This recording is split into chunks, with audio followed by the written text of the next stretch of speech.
CAA சட்டம் குறித்து செய்தியாளரின் கேள்விக்கு அனைத்திற்கும் தெளிவான அறிக்கை விட்டுள்ளேன் என தெரிவித்துவிட்டு தெரித்து ஓடிய அதிமுக பொதுச் செயலாளர் எடப்பாடி பழனிசாமியின் வீடியோ வெளியாகியுள்ளது.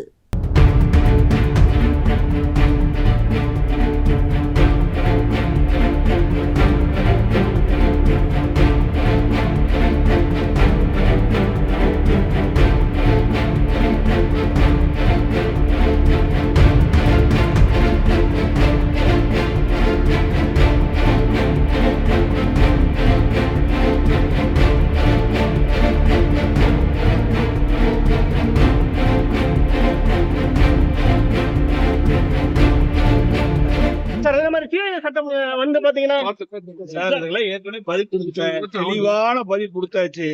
சிஏ சட்டத்துக்கு கொடுத்தாச்சு, அறிக்கையும் கொடுத்தாச்சு. நன்றி. செய்திகளை உள்ளது உள்ளபடி தெரிந்து கொள்ள ரெஃப்ளெக்ட் நியூஸை சப்ஸ்கிரைப் பண்ணுங்க.